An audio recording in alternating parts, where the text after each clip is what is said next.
Bon, comme tu peux voir, c'est la B-moteur de la R5. Comme tu vois, je l'ai déjà déculassé.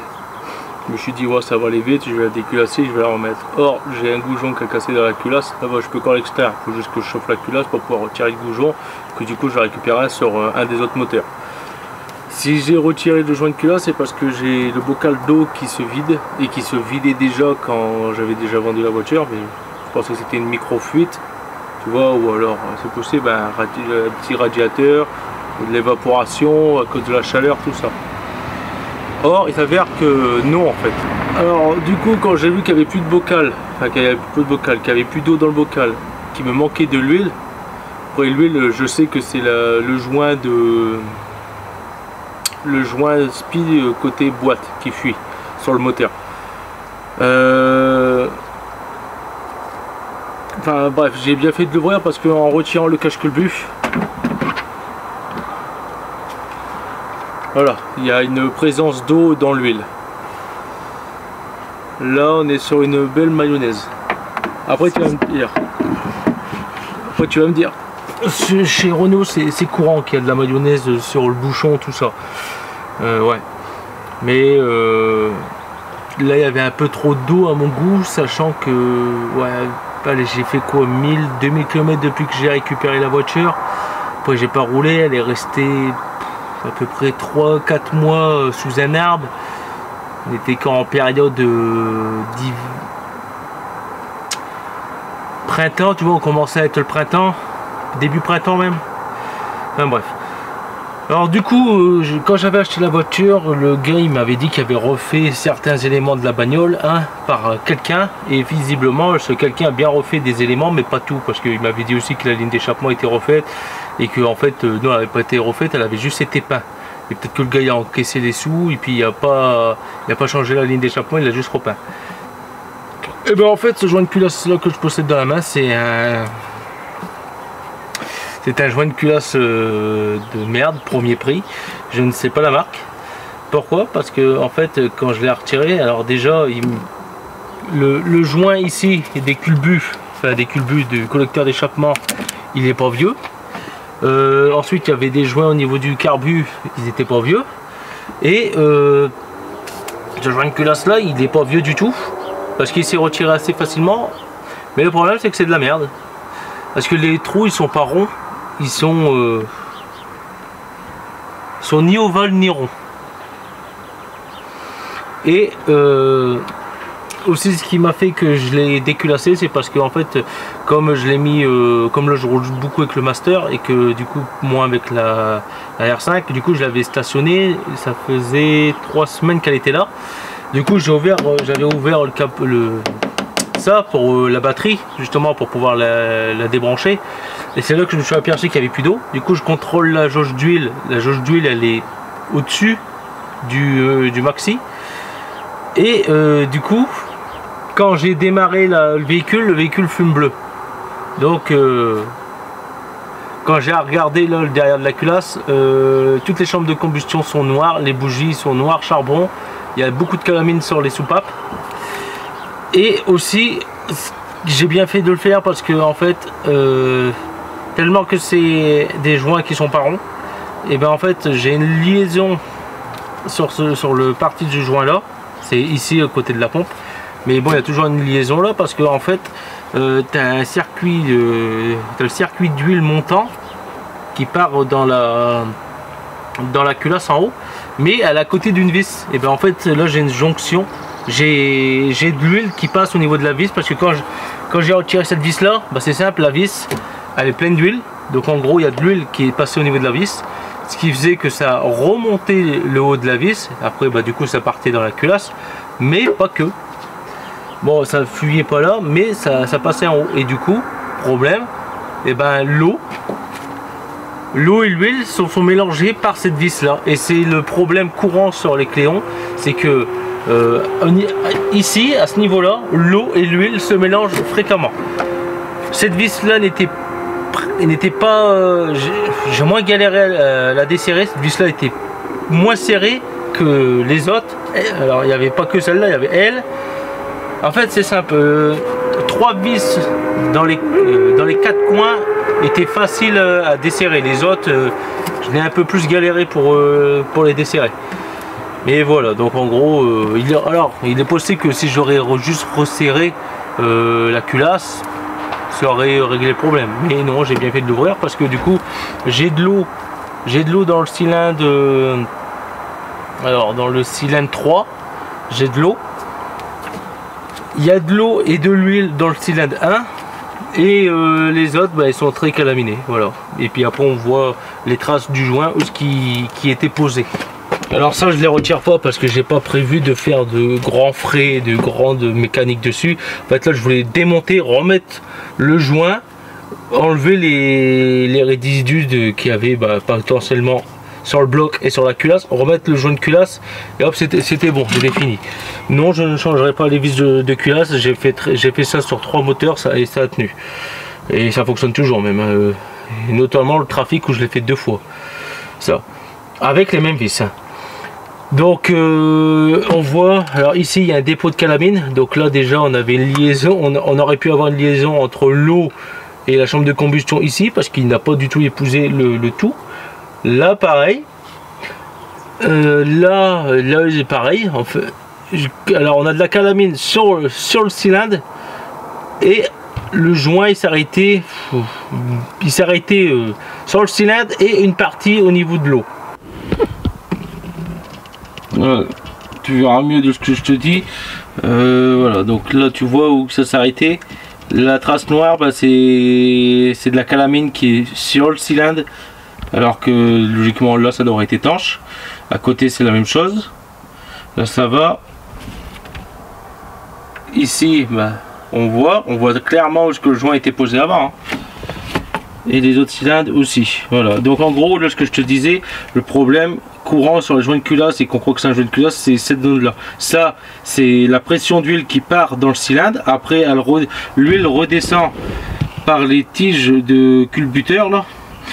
Donc elle recoule et puis naturellement elle rebat dans le bloc. Mais ça, c'est ce petit roue là, c'est la pression d'huile pour aller dans les culbuteurs. Et le problème ici, c'est une vis de culasse et comme tu vois, dedans elle est gorgée d'huile. Le problème c'est que là et là il y a eu une infiltration entre deux, même ici, hein, ça peut venir de là ou ça peut venir de là. Et le problème, un peu plus ici, parce que là il y a de la pression qui passe. Donc le problème, voilà ce qui s'est passé. Ici, j'ai de l'huile qui est partie dans ici et à mon avis, par la même occasion, j'ai dû avoir de l'eau qui a dû s'infiltrer par cet endroit là. Voilà. Alors c'est emmerdant. Et ça, c'est les conséquences d'un joint de culasse acheté en premier prix pour pas cher. Alors moi aussi j'achète des joints de culasse pour premier prix pas cher. Mais j'ai vu le résultat. Hein. Donc, tu vois, hein, on voit clairement que c'est pas rond. Hein, voilà, ça c'est des joints de culasse premier prix pas cher. Et dès qu'il fait chaud, paf, ça saute, ça pète. Alors moi j'en ai racheté un que j'ai mis dans la voiture. C'est la même marque que j'ai acheté pour le trafic. Et mais je crois que je vais repartir sur une autre marque. Eux ils sont ronds sans être ronds aussi, mais ils sont un peu plus ronds que l'autre quand même. Voilà. Ah non, l'autre ils étaient un corps à corps, un truc de ce genre là. Donc tu vois quand même que c'est pas tout à fait rond. Hein. Ça c'est des trucs pas chers non plus. On voit que là c'est pas rond. Et on voit là non plus que c'est pas rond. Mais on voit déjà que c'est déjà plus rond, tu vois, comparé à ça là. Alors ça, je sais pas du tout c'est quoi la marque. Les marques ne sont pas marquées sur les joints de culasse.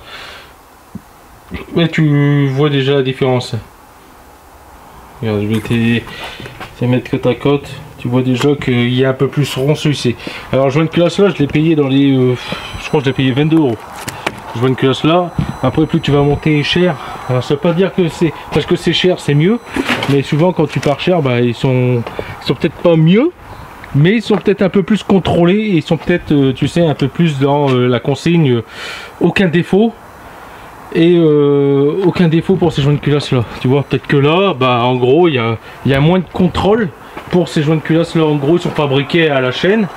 enfin fabriquée par une presse. Et puis bah le contrôleur il t'en contrôle une sur 20, tu vois. Tandis que peut-être que les autres les plus chers qui coûtent 60, 70 euros, 100 euros. 100 euros à mon avis, le zéro défaut, ce qui devrait être un peu logique. Mais si tu en prends un 60 euros, peut-être que le contrôleur il va t'en contrôler une tous les 5, voilà, ou une tous les 3 joints de culasse. Donc voilà le résultat. Souvent ça explique le prix parce qu'il y a une action humaine derrière.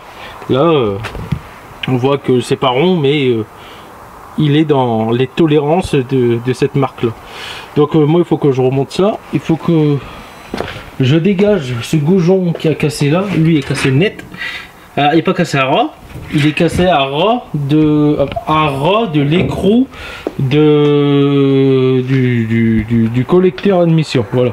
Donc en gros, si je remets pas d'écrou, si je remets pas de collecteur la rondelle sur le collecteur d'admission, et ben en gros, si je remets pas de rondelle derrière ça, ces rondelles là, que tu vois pas d'ailleurs. Je remets pas ces rondelles. Si je mets pas cette rondelle là, je peux remettre l'écrou. Mais je vais mettre les 2 vis et puis je vais essayer de la dévisser. Et si ça casse, tiens, hop, on voit la marque. On voit la marque 89, le bloc. Donc c'est le bloc d'origine. Hein, la culasse c'est le 89. Donc bloc d'origine. Donc c'est bien le moteur de cette voiture. Hein. Fabriqué 89, matricule 90. Donc si le goujon casse à ras, j'ai rien pour percer, tarauder tout ça. Et ben j'ai encore les autres moteurs, j'ai encore un Elite 1 là-bas et puis ben, je claquerai directement le moteur du F40 dedans. Donc ça me fait chier parce que je voulais pas en arriver là. Mais du coup bah en gros je ferai un échange standard de moteur. Voilà, c'est la culasse, si le truc qui casse. Là je fais l'opération, c'est parce que normalement j'ai quelqu'un qui vient qui est intéressé, donc je refais la réparation. C'était pas dit dans l'annonce qu'il y avait un joint de culasse, mais moi je le savais pas. Alors, du coup par précaution je le change quand même. Je vais contrôler, hein, voir que tout fonctionne bien, tout ça. Et puis bah je vous dirai pas que j'ai changé le joint de culasse, tu vois. Mais je dis qu'il y a une réparation moteur. Voilà. Pareil, tous ceux qui me connaissent, tous ceux qui achètent mes véhicules, normalement il y a des signes qui montrent que les véhicules ont été sur YouTube, tu vois, un peu comme des petits logos comme ça qui sont collés sur mes véhicules. Voilà. Donc moi je remonte ça, enfin demain. Là bah, c'est mort, là je vais gratter un peu. Je vais peut-être replacer la culasse par dessus pour éviter que ça prenne l'eau. Enfin normalement il devrait pas pleuvoir, mais un peu d'humidité ou autre. Puis après bah je serai bon pour pouvoir tout remonter. Voilà, au moins ça. Tu vois, sur ces moteurs là, comme c'est une distribution par chaîne et que la chaîne n'est pas prise par la culasse, et ben en gros si tu vas vite, si tu sais où tu mets les mains, si tu as toutes les pièces à dispo, en 1 heure tu le fais. Même moins d'1 heure. Hein. Même en moins d'1 heure, un bon mécanicien en moins d'1 heure il te le remonte. On parle pas de faire un rabotage de culasse ou autre, non, tu démontes, tu remets le joint, tu remets la culasse, à faire régler. Les gars qui font du dérabotage de culasse, c'est parce que le moteur il y a eu soit un manque d'huile, ou soit alors il y a eu une surchauffe. Donc du coup la culasse a peut-être vrillé et puis bah il la ponce pour la remettre droite. Là il n'y a pas eu de surchauffe parce que le bloc était encore plein d'eau, le radiateur il est encore plein d'eau là actuellement. Je pense que les durettes sont comme ça. J'ai vidangé le bloc, donc j'ai retiré la vis de purge du bloc. Il faut pas que j'oublie de la remettre. Et puis bah après voilà. Là pourquoi je vais faire rebattre une culasse alors que la culasse elle est correcte. Après c'est possible que la culasse elle est voilée comme il y a déjà eu de réparation. Bon, comme là je viens de présenter le jaune culasse, et ben tu vois comme là bah même 22 euros ça. C'était un prix de merde parce que là on le voit bien. Hop, on voit ici, là, là. En fait j'ai exactement pareil que l'autre. Voilà la qualité des joints. Donc c'est là ici que je te disais hein, que ça fuit. Tu vois, ça sert à rien d'avoir fait un escargot, mais ils l'ont fait quand même. Voilà. Ça sert à rien et c'est ce qui crée des fuites. Voilà. Donc il faut juste que je souffle les puits de goujon là. Puis après bah, je réparais pour pouvoir déjà la reculasser, puis après tout remonter.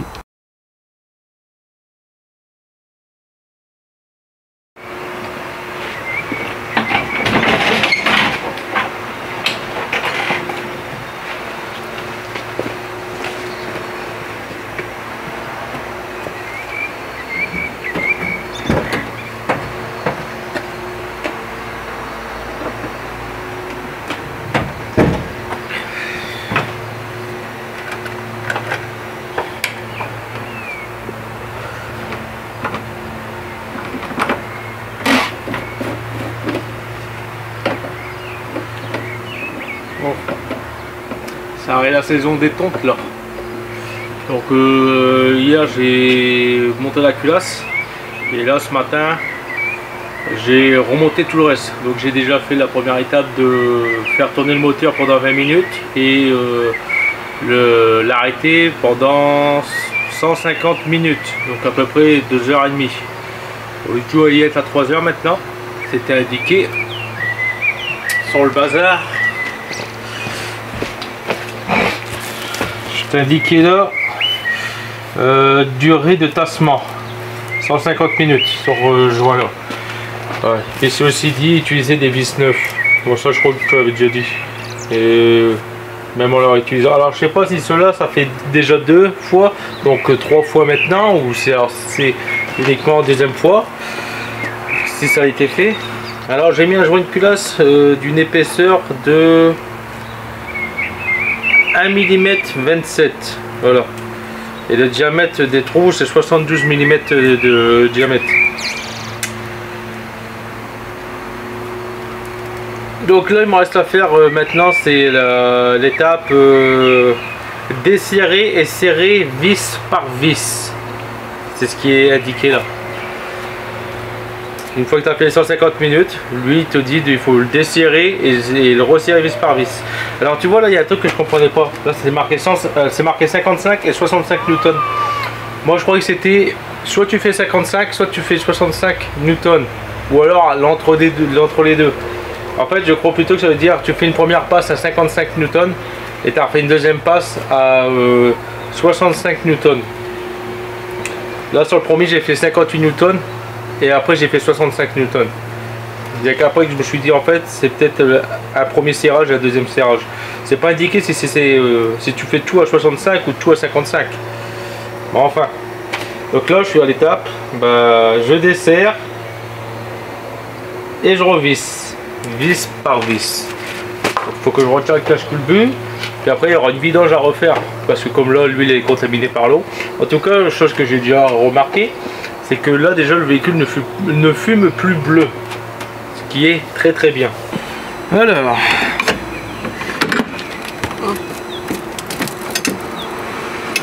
donc oui j'ai encore des trucs à remettre.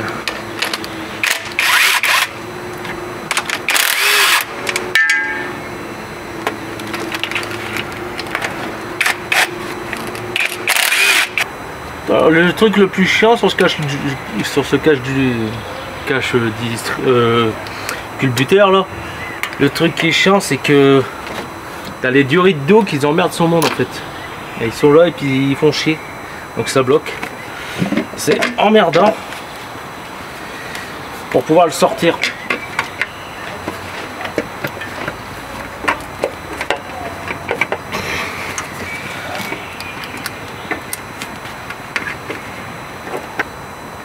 Alors quand ils disent desserrer et resserrer vis par vis, est-ce que c'est je desserre la vis et je la resserre directement, ou alors il faut que je redesserre tout? C'est ça la question. Donc du coup ce que je vais faire c'est que je vais juste desserrer et resserrer.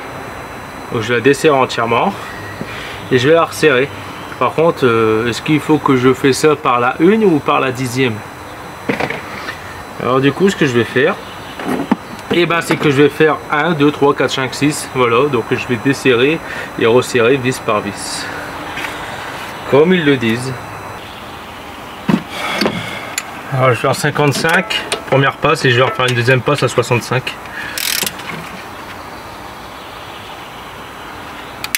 Voilà.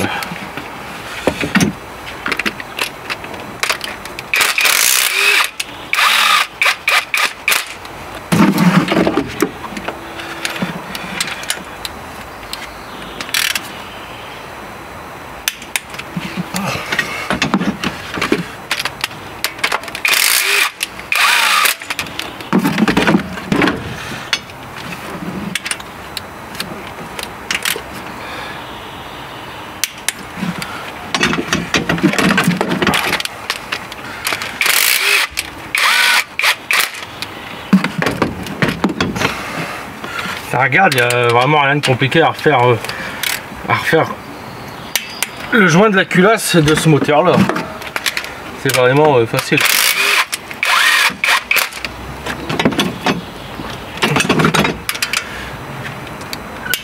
Je comprends pas que les gens ils disent ouais ça fuit, non c'est mort, faut jeter. Alors regarde, tu répares. Alors certes, si tu le fais pas par toi-même, un garagiste il va vouloir se régaler dessus. Il va te dire que pour ça il y en a pour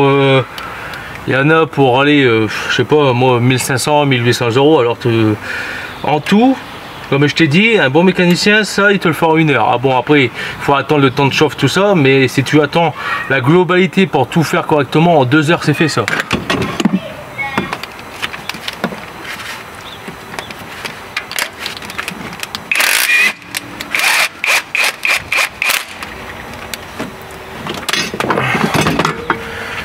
Avec le durée d'eau, ça va faire chier son monde.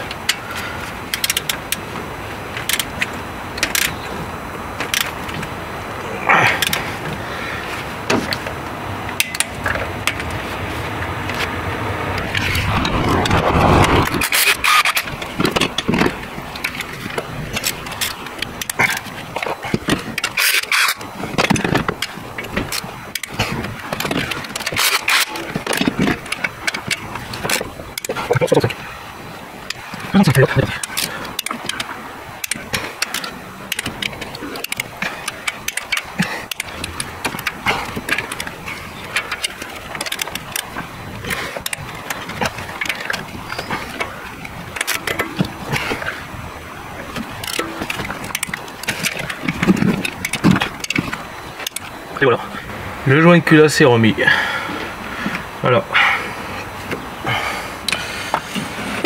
À mon avis, c'était pas tu dévisses tout d'un coup et tu refais vis par vis, parce que déjà de une, j'aurais tout dévissé, j'aurais pas pu le remettre. Ou alors il n'aurait pas le redéconnecter l'échappement, plus retirer sûrement des accessoires, donc en gros refaire un double boulot. Donc voilà, donc là normalement le joint de culasse est fait correctement comme la RTA le demande, enfin la RTA comme le fabricant du joint de culasse le spécifique. La purge d'eau a déjà été faite, hein, donc il est déjà en eau, sinon les 20 minutes ils auraient déjà pété le moteur. Donc maintenant j'ai plus qu'à faire une vidange intégrale, parce qu'il y a beaucoup d'eau dans le bloc. Ici cette partie là on voit qu'il y a de l'eau.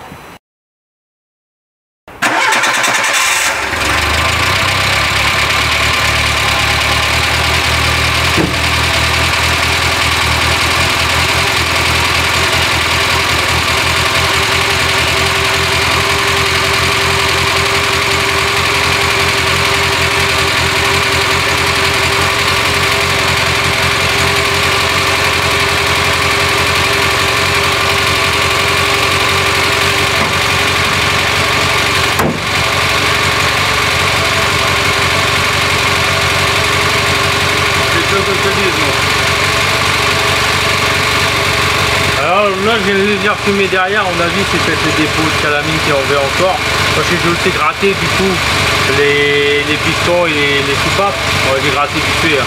Je vais gratter quand même, j'ai retiré quelques couches de suie. Après il y a peut-être de l'huile dans l'échappement, ce qui est tout à fait normal. Et voilà comment sauver un véhicule que là quelqu'un l'aurait mis à la casse pour cause de joint de culasse. Voilà. Alors quand tu as un joint de culasse et que le véhicule il roule encore, il est encore sauvable, mais quand tu as un joint de culasse et que le véhicule ne veut plus démarrer, c'est que le moteur il a serré. Trop l'huile trop dégradée.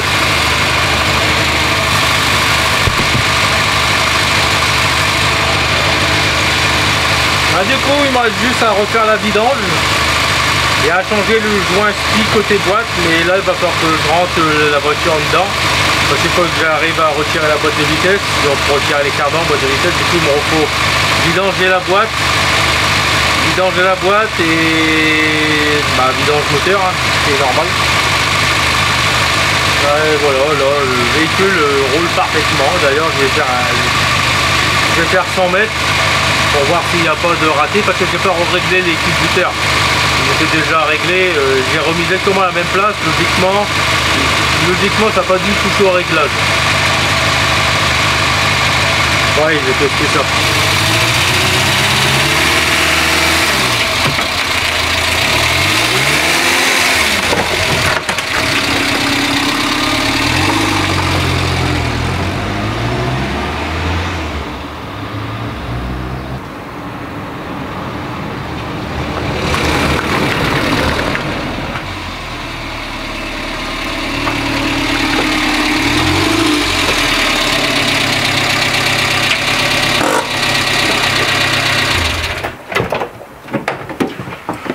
Bon, bah, pas de problème à signaler.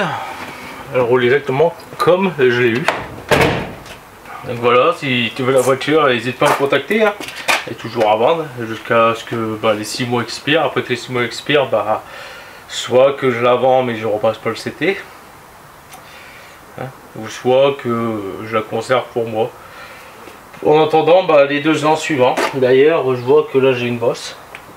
Voilà, tu vois, quand tu laisses stationner sur un parking, là j'ai une nouvelle bosse, juste là, encore une fois.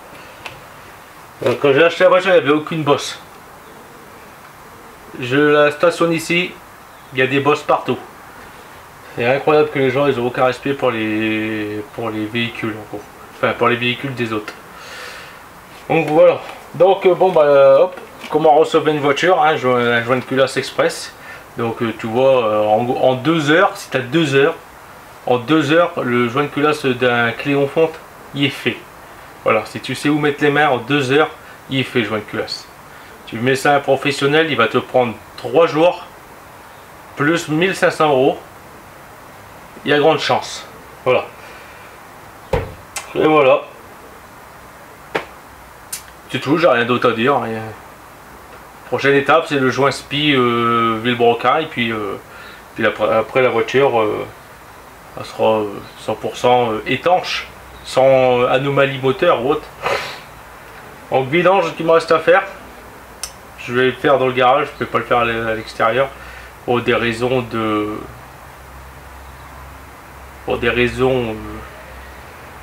juste pour des raisons, peut-être voisinage. Puis ouais, et puis c'est bien, et puis moi je vais reprendre sur la Golf là, maintenant elle peut partir. Elle est encore là, mais là c'est problème alternateur, donc une fois que ça que c'est fait, l'R5, la Golf c'est bon, c'est fini, il me restera juste voir la Clio et le C5. Voilà. Bon allez, à la prochaine, et oublie pas, tu peux me suivre sur Instagram aussi, ça ne coûte rien, Instagram. Allez, à plus.